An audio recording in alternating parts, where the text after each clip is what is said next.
마태복음 8장은 산상수훈이 끝나고 예수님이 산에서 내려오셔서 시작하는 것은 그 말씀을 들은 문둥병자가 나와서 예수님 만나 치료받았고요. 깨끗함 받았고요.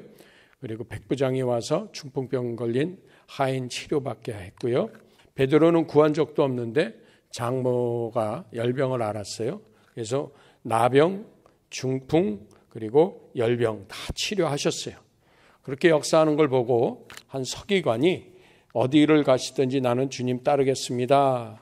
그럴 때 예수님이 여우도 굴이 있고 공중에서도 거처가 있지만 인자는 머리 둘 곳도 없다. 그러니까 다른 제자가 나 아버지 가서 장사 지내고 오겠습니다. 그랬더니 예수님이 이 배를 타기 전에 하신 말씀이 뭔가, 예수께서 이르시되 죽은 자들은 그들의 죽은 자들이 장사하게 하고 너는 나를 따르라 그러셨어요. 그래서 예수님을 따라갔더니 풍랑이 일었다는 얘기예요.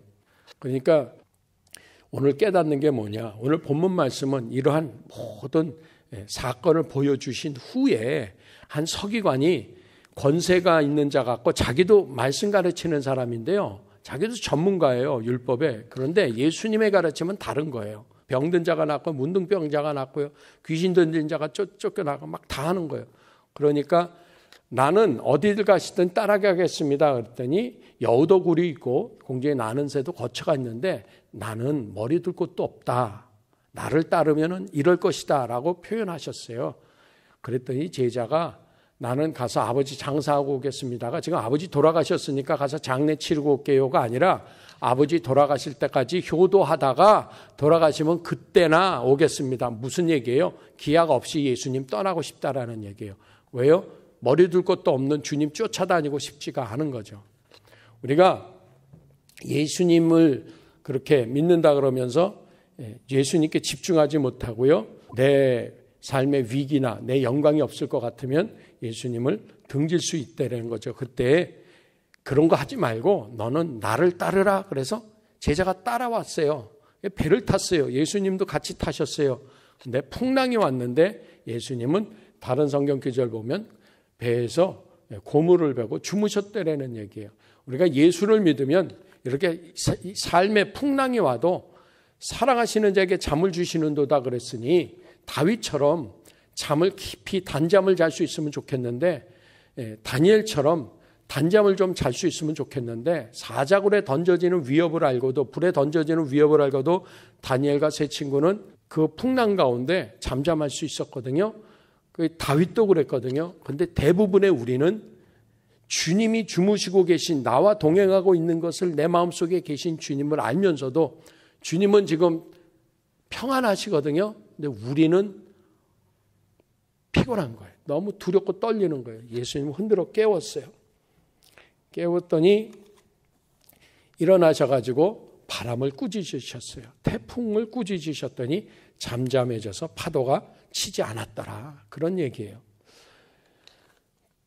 예수님이 이 오병이어 사건 다음에 그 밤에 앞서가라고 제자들을 보내셨잖아요. 그때도 말씀에 순종해서 떠난 제자들을 향해서 뭐가 밀려와요? 풍랑이 일었어요. 이번 사건은 예수님이 너희는 나를 따라 장사 이런 거 하지 마. 그냥 나 따라와. 그래서 주님을 따라갔더니 이 형편이 이렇게 됐다는 거예요. 그럼 오늘 우리가 예수님을 믿는데 우리 삶 가운데 이렇게 주님과 동행하는데, 주님이 하라 그러시는 그 일을 하는데 머리 둘 곳도 없는 영광스럽지 못한 것 같은 인생, 이런 일을 겪어낼 수 있겠는가? 그런 것을 겪어내게 하시는 은혜가, 말씀이 오늘 그 능력이 여기에 담겨 있다라는 거예요. 예수님이요, 우리 마음속에 일고 있는 풍랑을 꾸짖어 주시면은요 아주 잠잠해질 수가 있어요. 그래서 우리가요, 우리 안에서 막 바람이 불고요, 파도가 치고요, 열병이 나고요, 두려움이 파도 칠 때요, 주님께 이렇게 말씀하셔야 돼요. 주님, 나를 꾸짖어 주세요. 그러면 내 안에서 역사하고 있는 이 풍랑이 잠잠해지는데, 그럼 주님이 나를 꾸짖으시는 말씀이 뭘까요? 말씀이에요. 욥이요, 죽게 생겼잖아요. 그런데다가 주님 앞에 잠잠히 감사했었던 그에게 친구들이 와가지고요, 태풍 태풍 막 도마질을 하잖아요. 7일 동안 잠잠할 때까지는요 욥이 견딜만 했어요. 그 죽을 병에 걸려서 자식 다 죽고요, 재물 다 떠나가고요, 와이프가 욕하고 갔을 때도요 그의 마음은 잠잠했어요. 잔잔할 수 있었어요. 그런데요 친구 셋이 와가지고 그에게 풍랑을 일으켜요. 막 배를 흔드는 거예요. 파도를 치는 거예요. 그랬더니 욥이 시험에 들어요. 그때부터 마음의 잠잠함이 사라졌어요. 평강을 잃었어요. 그때 하나님이 그를 꾸짖으셨어요. 뭘로요? 말씀으로요. 하나님의 말씀이 우리 심령에 들어오면요 파도가 자요. 그래서 우리는 오늘 이렇게 기도해야 돼요. 주님, 우리가 주님을 따라가도 파도는 칠 것이고, 내가 주님의 명령을 받아서 순종해도 파도가 칠 때에 주님, 우리가 주님께만 집중할 수 있도록 나를 꾸짖어 주세요. 그게 욥을 꾸짖으신 말씀을 통해서 욥이 잠잠히 회개하고 회복했던 것처럼 이 제자들의 탄 배가 주님과 함께 파도가 잠잠해졌던 것처럼 하나님의 말씀이 우리에게 심령에 들어오면 하나님의 꾸짖으심을 받으면요 살아날 줄로 믿습니다. 문제는 이거예요. 이렇게 풍랑이 일고요. 문제는 이렇게 어려움이 막 이는 게 현실이라는 얘기예요. 이 꿈이 아니에요. 현실이에요. 사실이에요. 정말이에요. 바람 불어요. 파도 쳐요. 멀미해요. 죽음의 위협이 있어요. 그것만 현실이 아니에요. 나 주님 믿어요. 나 주님과 동행하고 있어요. 내 인생에 주님이 같이 타고 계세요. 주님은 평안하세요. 이것도 현실이에요. 믿음도 현실인데 두려움도 현실이에요. 믿음이 사라지는 것도 현실이에요. 죽을 것 같은 것도 현실이에요. 시험에 드는 것도 사실이에요. 그때에 이 주님, 내가 모신 주님과 내 삶 가운데 벌어진 어려운 형편 사이에서 벗어나는 한 가지 방법이 있으니 이것을 재워주시는 말씀을 받아야 돼요. 말씀 외에는 방법이 없어요. 은혜가 기습처럼 달려온다는 거예요. 그래서 이 돌탕, 죽지도 않은 아버지한테 유산을 상속을 미리 받아서 탕진해가지고 돌아온 그 아들을 받아주는 아버지, 하나님의 마음을 보면서 은혜의 기습이라고 표현까지 하고 막 이런단 말이죠. 그 은혜의 기습이 이렇게 우리에게 찾아오시는 거예요. 풍랑을, 주님과 동행하는데 풍랑이 일었어요. 또한 무리가 있는데 여기 군대 귀신 들린 가다라 지방의 무덤 사이에 거하면서, 다른 성경을 보면 사슬로 묶어놨는데 쇠고랑으로 묶었는데 그 쇠고랑을 끊는 사람들이에요. 이 사람들이 미쳐가지고요. 우리가 보면 광인이에요. 근데 영적으로는 군대 귀신 들렸대요. 이 군대 귀신 들린 사람의 형편을 보니까요, 이 배를 탔던 사람들은 무서워하느냐, 어찌하여 무서워하느냐, 믿음이 작은 자들이야, 믿음이 오그라드는 자들이 됐지만, 여기 군대 귀신 들린 사람들은 어떤 사람이에요? 두 사람은 완전히 세상 사람이 보면 미쳐 돌아가는 거예요. 그런데 여기 보니까 28절에 보니까 몹시 사나와 아무도 그 길을 지나갈 수 없을 지경이라 그랬어요. 몹시 사나와 지나갈 수 없을 만한 상태, 이 상태를 칼레포스라는 단어를 썼는데요. 이 헬라어로는 그냥 한 단어예요. 칼레포스.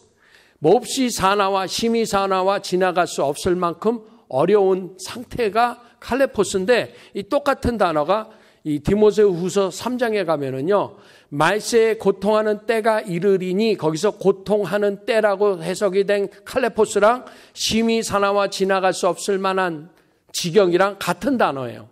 그러니까 미친 군대 귀신 들려서 막 쇠사슬도 끊고 돌로 자기 몸을 상해서 너무 무서운 귀신 들린 인생 같은 존재를 디모데후서에서는 고통하는 때가 이른다고 되어 있는데, 거기 보면 내가 이것을 알라 말세에 고통하는 때, 칼레포스가 이 말이니 이르리니, 어떤 게 이렇게 군대 귀신 들린 것처럼 어려운 때인가 하면, 자기를 사랑하며 돈을 사랑하며 자긍하고 교만하고 회방하며 부모 거역하고 감사 안 하고 거룩하지 않고 무정하고 원통 안 풀고 참수하고 절제하지 못하고 사납고 선한 것을 좋아하지 않고 배반하여 팔고 조급하고 자고하고 쾌락을 사랑하기를 하나님 사랑하는 것보다 더하며 경건의 모양은 있으나 경건의 능력은 부인하는 자들이 이 군대 귀신 들린 자들 같다는 거예요. 엄청난 얘기죠. 여러분, 우리는 굉장히 인격적인 것 같지만 실제로 보면 자기를 사랑해요. 이기심으로 가득 찼다. 이타심이 없다. 군대 귀신 들린 상태라는 거예요. 나를 사랑하는 게, 돈을 사랑하며 스스로 긍지 있게 여기며 교만하며 회방하며 부모 거역하고 감사하지 않고 거룩하지 않고요. 무정하고 원통함을 풀지 않아요. 용서하지 않아요. 참소해요. 뒷담화를 해요. 절제하지 못해요. 여러 종류를 절제하지 못해. 사나워요. 막. 선한 것을 좋아하지 않고 악한 것을 즐겨요. 그 배반해요. 그리고 그래서 팔아요. 그리고 조급해요. 그리고 자고하며 스스로 높게 여겨요. 남을 나보다 낮춰서 봐요. 남을 나보다 낮게 여기라 그러셨는데. 그리고 쾌락 사랑하기를 하나님 사랑보다 더하며, 하나님이 우리에게 주신 게 쾌락이거든요. 유쾌한 것을 즐기라는 거예요. 그 쾌락이 있는데 하나님 우리에게 음식 먹는 쾌락도 주셨고요. 즐거운 쾌락도 주셨고요. 사랑이나 쾌락도 주셨고요. 연애 감정도 주셨고요. 친구와의 쾌락도 주셨고요. 일하면서 돈 버는 쾌락, 여러 종류의 쾌락은 다 좋은 거예요. 그런데 그 쾌락을 하나님보다 더 좋아하는 게 죄라는 거예요. 이게 군대 귀신 들린 상태라는 얘기예요. 그러니까 이 설교를 들으면서 이 세상이 교회 안에도 군대 귀신 들린 상태입니다, 이런 말씀을 전해드리면 열받으실 수뿐이 없을 거예요. 그런데 말씀은 그렇다 그러시는 거예요. 칼레포스라는 단어를 똑같이, 같은 단어를 이렇게 해석을 해주셨어요. 그럼 우리가 이런 상태가 있을 때 왜 하나님의 은혜는 기습처럼 침략처럼 쳐들어오시는가? 지진이 예고 없이 일어나는 것처럼요, 이 사건 사고가 예고 없이 그냥 뻥 터지는 것처럼요, 하나님은요, 우리가 원하건 원하지 않건 우리를 창세 이전부터 알고 계시고 내 이름을 아시고요, 기다리셨다 그냥 찾아오시는 거예요. 군대 귀신 들려서 애쓰는 두 사람이 언제 예수님 불렀어요? 하나님 찾았어요? 아니요. 그냥 주님이 찾아가셨어요.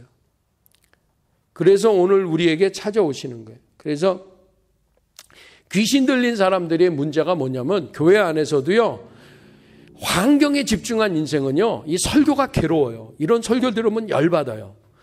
예수님이 신앙생활이, 교회 자체가 무거워요. 그래서 예배가 귀찮아지고요, 신방받기 싫어하고요. 제가 옛날에 신방 온다 그러면 도망갔었다니까요. 왜요? 군대 귀신 들려서 세상의 쾌락을 즐겨 살던 사람이니까, 목사님 설교가 귀에 들어오겠어요? 교회에서 밥 먹으려면, 예배가 끝나면 저는 그냥 장로님 권사님 자식이니까 교회당에 끌려갔죠. 그런데 나이 먹고 나서는요, 축도 끝나기 전에 도망가 버렸다니까요. 차 따로 타고 갔으니까. 이해가 돼요. 저는 이 말씀이 이해가 돼요. 하나님 사랑하는 것보다 내 쾌락, 나를 사랑하고요, 돈을 사랑하고요, 돈 버는 일 있고요, 놀러 갈 일 있으면 교회 빠이빠이 막 다 하잖아요. 우리 주변이 그랬고요, 우리도 그래 본 적이 있고요. 이게 군대 귀신 들린 상태인데 왜 우리를 괴롭게 하려고 내게 왔냐는 거예요. 그래서 믿음이 없는 상태, 이렇게 자고하고 돈을 사랑하고 자기 일을 더 사랑하고 막 배반하고 조급하고 사납고, 그리고 쾌락 사랑을 하나님보다 더 사랑하고, 경건의 모양은 있는데 능력은 없다. 교회 안에 있는데 능력은 없다라는 얘기냐. 교회 안에 군대 들린 상태의 인생들이 살고 있다라는 얘기잖아요.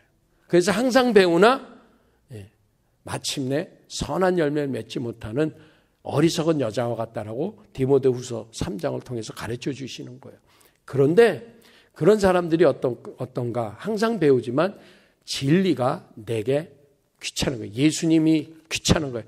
어찌하여 우리를 괴롭게 하려고. 그런데 그 괴로움이 누구예요? 악의 어두움의 영이라는 얘기예요. 내 안에 그런 게 가득해요. 그래서 말씀 앞에서요, 욥처럼 꾸중을 듣는 것, 내 잔잔해지지 못하고 막 파도치는 상태에 하나님을 찾는 건 은혜인 줄로 믿습니다. 그러니까 오늘 우리는 주님과 동행하는데 풍랑을 만난 인생인지, 아니면 이 세상에 무덤 사이에 거하는 광행도가도 같은 군대 귀신 들린 상태로서 예배당에는 나오지만 경건의 모양만 갖춘 사람인지 우리는 확인해야 돼요. 그래서 하나님의 말씀이 우리에게 다가왔을 때 하나님이 꾸짖어요. 이 믿음이 적은 자여 왜 의심하였느냐. 그때 아멘하는 사람은 주님과 동행하는데 풍랑 만난 인생들일 거예요. 제자일 거예요. 그런데 그게 아니고 예배당에는 들어왔는데 회개하라는 설교가 열받는다. 이 설교에 나들으라고 하냐고 열받고 짜증나고 막 이러는 사람이라면 어떤 영적인 상태라고요? 군대 귀신 들린 상태라는 거예요. 제가 이 설교를 만약에 이걸 주일날 이렇게 말하면 열받을 분이 있을까요? 없을까요? 있겠죠. 만약에 부흥회 같은 데 가서 이 말씀을 전한다면 열받을 분이 있을까요? 없을까요? 거기서 난 안 받아요. 왜 그런지 아세요? 자기네 목사가 아니니까. 걔 은혜 받았다 그래요. 그런데 자기한테 적용은 안 해요. 그 사람들이 모양만 있고 능력이 없는 사람이에요. 어떤 모양과 어떤 능력이요? 경건이라는 능력이요. 이 경건이라는 능력은 뭐냐? 주님, 내 안에 풍랑이 파도치고 잔잔하지 못한 평안을 잃은 내 영혼에 말씀으로 때려주세요. 이분들이 정말 경건의 능력의 사람이에요. 제가 주일날도 말씀드렸잖아요. 내가 기도가 부족하다고 고민하는 사람은 기도가 소원인 사람이에요. 나의 사랑 없음을 놓고서 고민하는 분은 거룩한 근심에 빠진 진짜 경건한 사람이에요. 사랑 없음을, 기도가 부족함을, 내가 말씀에 순종하지 못함을 괴로워하고 이것을 거룩한 근심 삼는 사람은 거룩한 열매로 가는 줄로 믿습니다. 왜냐하면요, 주님의 이 은혜의 기습은 이거예요. 하나님은 우리에게 말씀이라는 거룩한 씨를 뿌리셨죠. 열매를 주시는 게 아니에요. 절대 우리는 씨 받은 인생이죠. 열매로 우리 인생이 변화된 인생이 아니에요. 하나님은 우리에게 생명의 말씀이라는 씨를 뿌려주세요. 이 씨를 가지고 열매를 맺으라 그러시는 거예요. 그러니까 기습처럼 찾아오신 하나님의 은혜는 오늘 우리는 기필코 이렇게 기도해야 돼요. 하나님의 말씀의 씨가, 생명의 씨가 들어왔을 때 이 말씀 때문에 하나님은 결코 내 인생에 들어오셔서 나를 죽이려고 오신 게 아니라, 나를 괴롭히려고 오신 게 아니다.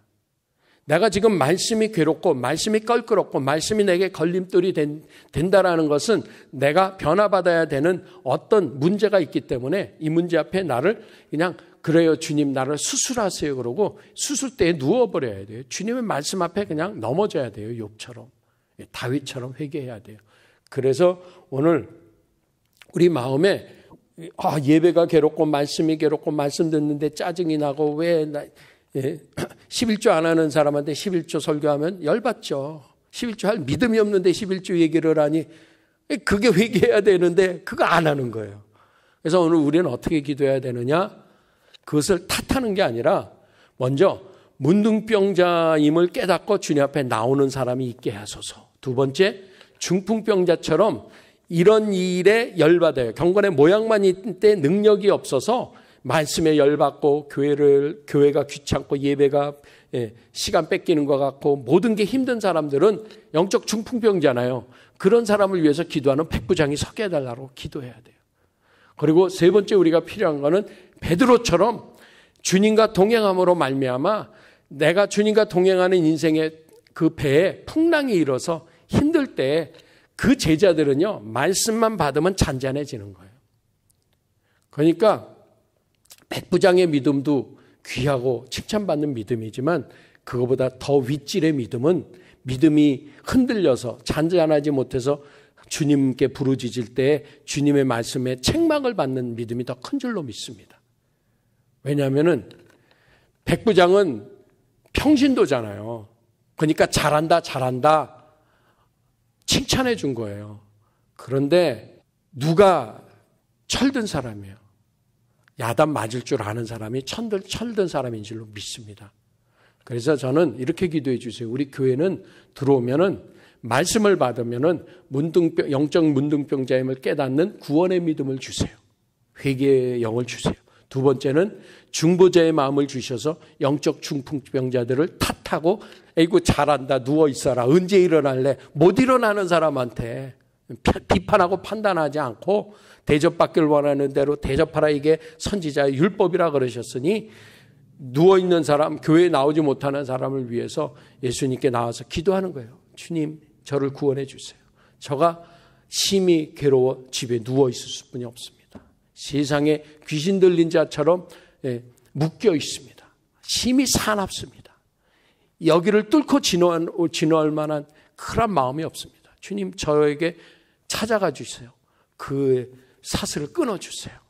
그 중보자가 되는 거예요. 그리고 우리가 이렇게 순종하면서 살 때 풍랑이 일고 잔잔하지 못한 내 심령에 욥과 같이 흔들리는 마음에 다윗처럼 두렵고 떨려서 블레셋 땅으로 주님께 여쭙지도 않고 망명해서 도망갔었잖아요. 그때 하나님이 그를 흔드시잖아요. 그래서 아말렉을 통해 가지고 자기 가족들을 다 뺏기게 만든 다음에 거기서 하나님 앞에 붙들고 예배와 기도를 다시 회복시키시니까 그의 마음이 잔잔해지잖아요. 욥이 그렇게 말씀 앞에 잔잔해졌듯이 다윗이 그렇게 말씀 앞에 잔잔해졌듯이 우리는 분명히 주님과 동행하는 배 타는 인생이 돼야 되겠지만 순서는 이렇습니다.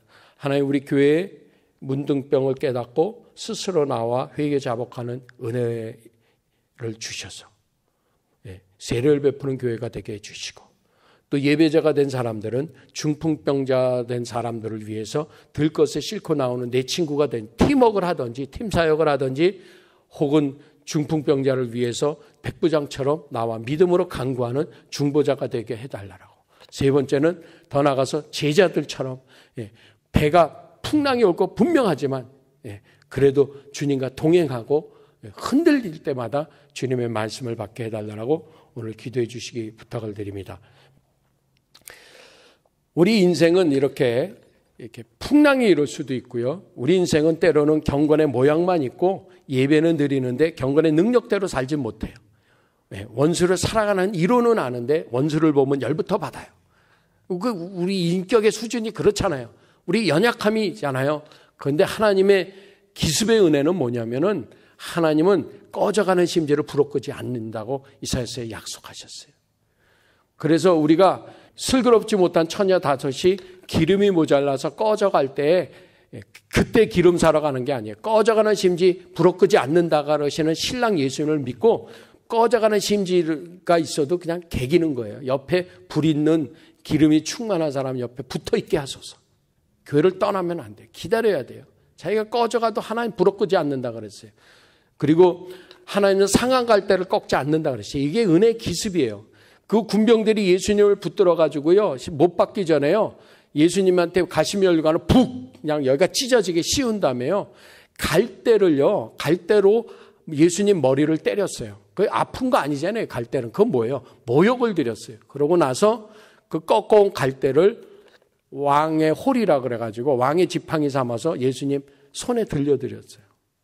그랬더니 예수님은요. 그 갈대를 이것들이 그러면서 갈대를 꺾어서 버리시지 않으시고요. 그걸 왕의 지팡이처럼 그냥 손에 잡고 계셨다는 얘기예요. 그게 우리예요. 우리는 꺼져가는 심지예요. 끓음만 나요. 그런데 하나님이 기름 부어주시면요. 우리는 빛을 발견할 수 있고요. 주님 손에 붙들리면요. 꺾여 상한 갈대지만요. 절대 하나님 거 꺾지 않았어요. 왕의 홀 삼았어요.